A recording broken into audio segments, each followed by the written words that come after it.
बाबू तन लोटा से पानी छुओ आ लो है कुछ लो आ जहाँ जगह मिले तहाँ ठूस लो।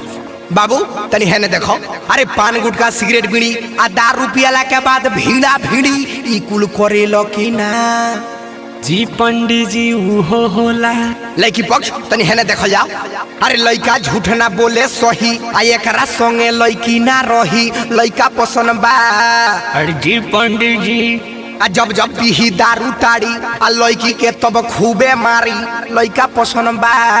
जी पंडित जी अरे टीबी कैंसर से ही मरी आ लड़की तहार विधवा करी, लड़का पसंद बा।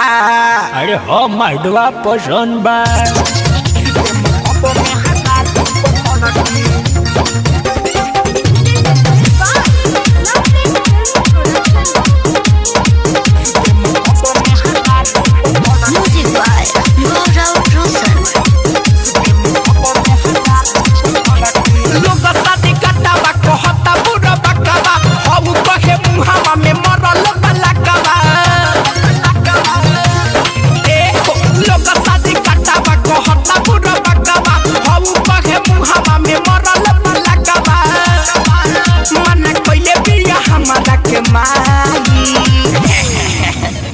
बाबू बाई ढूंढ ढूंढ, अरे हाथ होने तोर मुंह बसाता।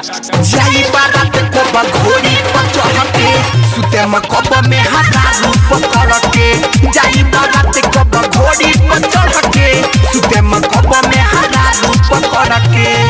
ए मौसी हो गीत गाओ ना। गाई के गोबारा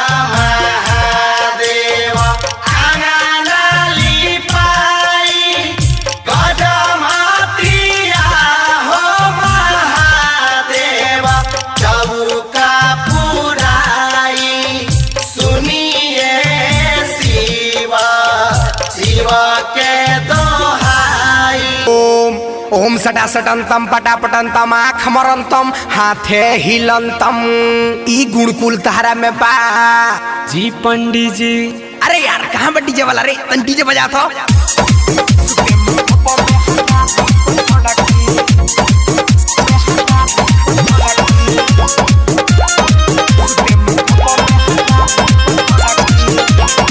भीतर जवानी के दानो तछाता, मजा के रस सुजनी पर छिटाता। ए हो भीतर जवानी के दानो तछाता, मजा के रस सुजनी पर छिटाता। सुन कहता निया बना के पाई, ए बाबू बाई। अरे बाग ससुआ जो ने बाले जो। जाई बारात को बघोड़ी पर चढ़ के, सुते में कब में हरा रूप कर के। जाई बारात को बघोड़ी पर चढ़ के, सुते में कब में हरा रूप कर के। लोग शादी काटावा कहता बुरा बकवा, हऊ कहे मुहावा में मरल पलकवा। मन कइले बिया हमारा के माई। ए बाबू ए बाई ढूंढ ढूंढ, अरे हाथ होने तोर मुंह बसाता। जाई बारात को बघोड़ी पर चढ़ के, सुते में कब में हरा रूप कर के। जाई बारात को बघोड़ी पर चढ़ के, सुते में कब में हरा रूप कर के।